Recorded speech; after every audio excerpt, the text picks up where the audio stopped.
That's called that's called catastrophic thinking or catastrophizing. There's a nice word for you.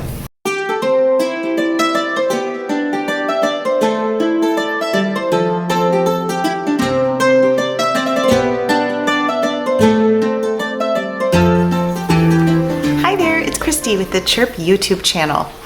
This is the third video in my little mini series on assessing an upset child. Step 1, which I will put a link to right there, was to address any emotional issues that you might see. The child is crying, you address sadness. Please watch that video to find out more. Step 2, I will put a link to that video right there, was to look for and address any sensory needs that you might notice. I have lots and lots and lots of videos about sensory issues. I will put a playlist link right there. This is step 3. So you were in the right place if you already saw those other 2 videos. In this video, we're going to talk about paying attention to the child's verbal communication. Of course, there may be no verbal communication, and that will tell us something as well. The first question we should ask ourselves is, what is the child's verbal communication? Is there none?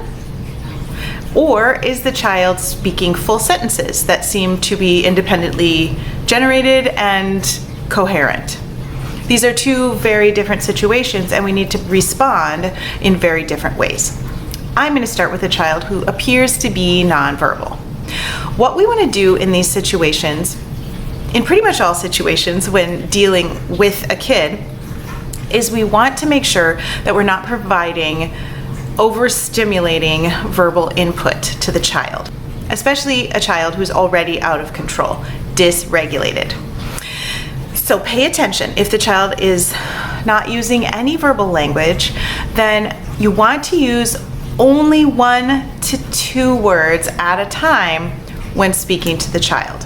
You don't want to use full sentences, you don't want to use paragraphs, you don't want to try bargaining or negotiating. You just want to use 1 to 2 words at a time.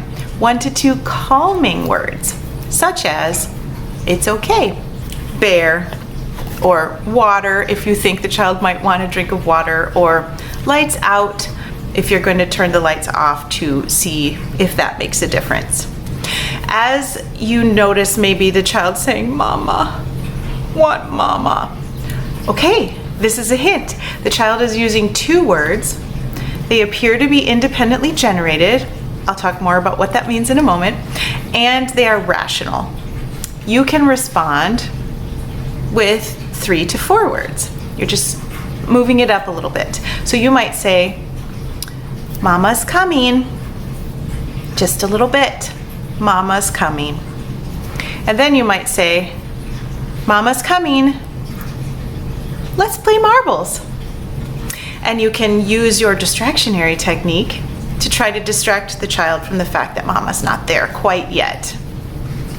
When I say independently generated, I mean that the child is not using echolalia as a form of communication at this point.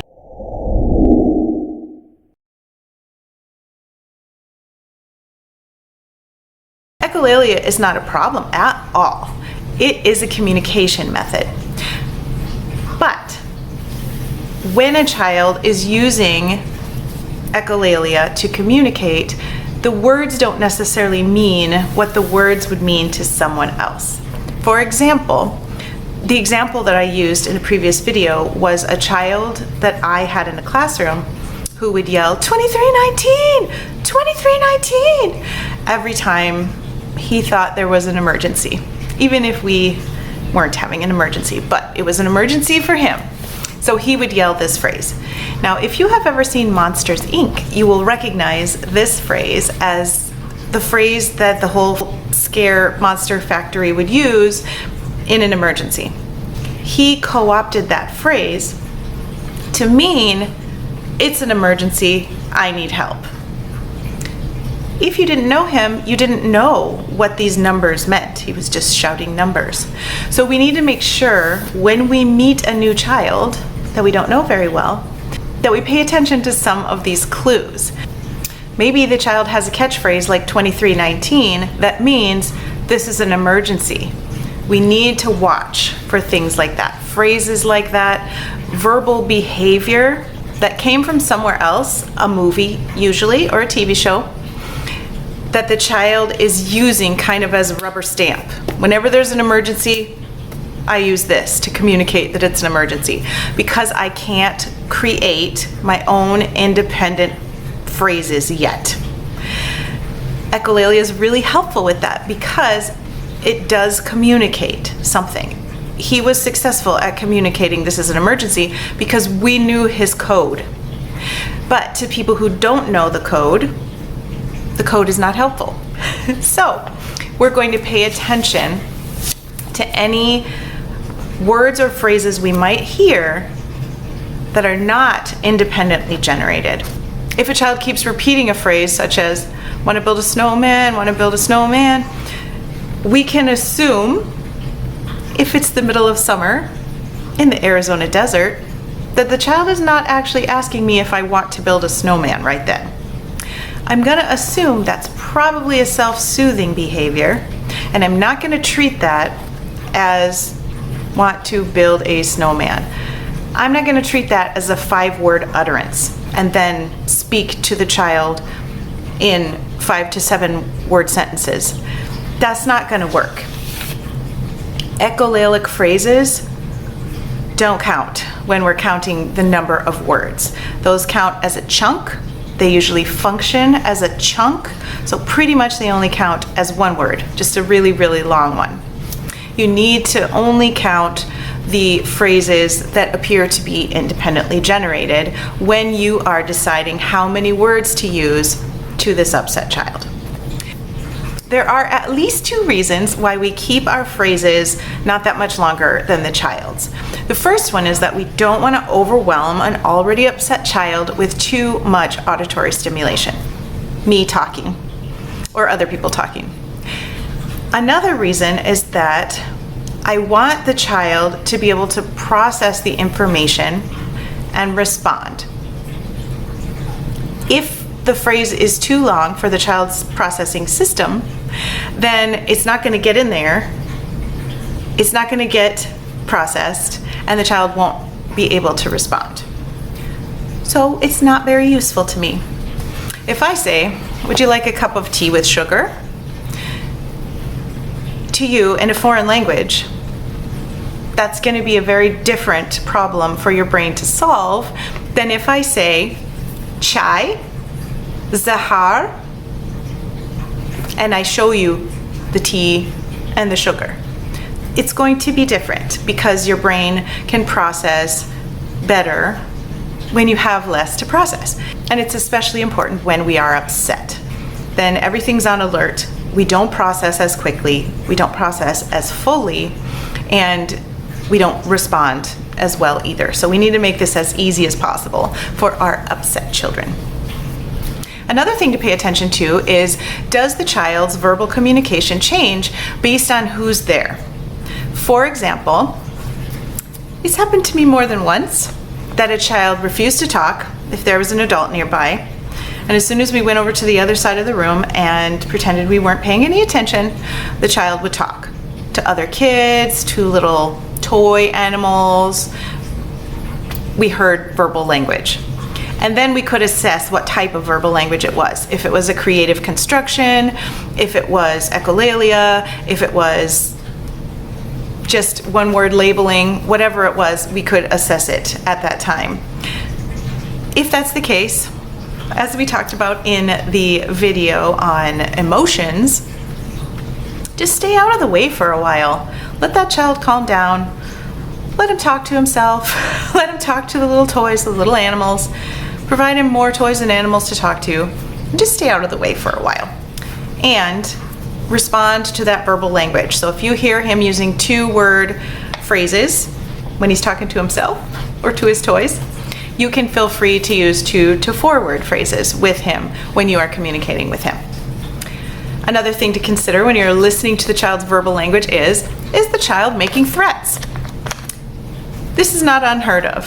I had a little guy come into our classroom. At first he refused to speak at all, so we left him alone. We offered him lots of fun things to play with. I believe it was snack time when he joined us, so we offered to let him join us in a snack. And he refused all of it. And when we left him alone and listened from afar, we heard him saying stuff like, hit you, kick you, throw chair. So we knew some things were happening in that little brain that were a little on the violent side. And we were able to remove the chairs, keep everybody out of the way for a while. And this child ended up doing very, very well. We worked a lot on managing our emotions and things to do when we're angry that are not violent.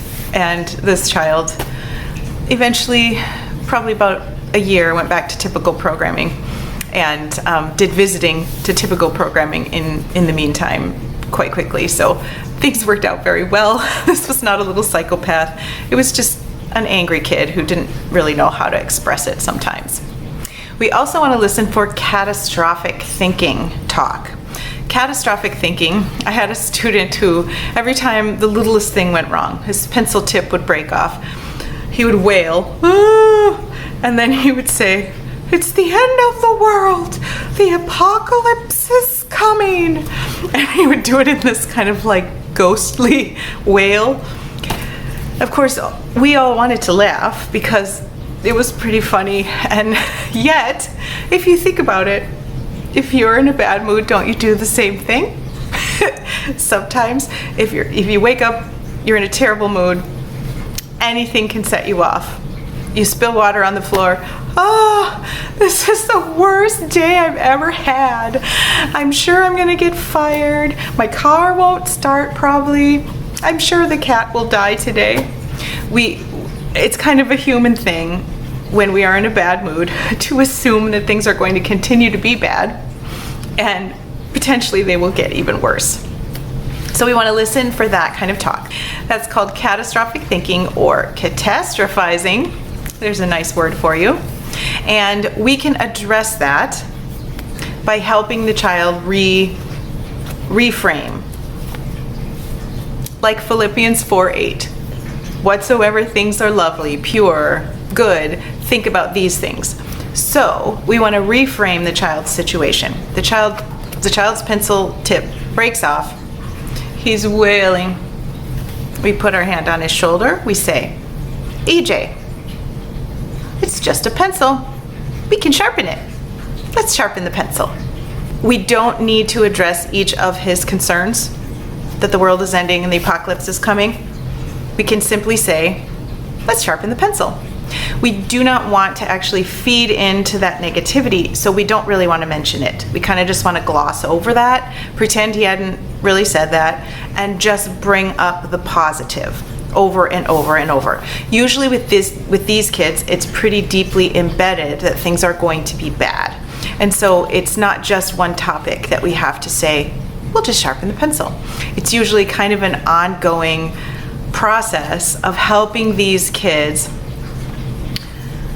reframe life. So with this particular student, he had a lot of good cognitive skills, and so we were able to tell him, okay, here's what you're going to say to yourself when your pencil breaks or something bad happens. Something bad happened. It's okay.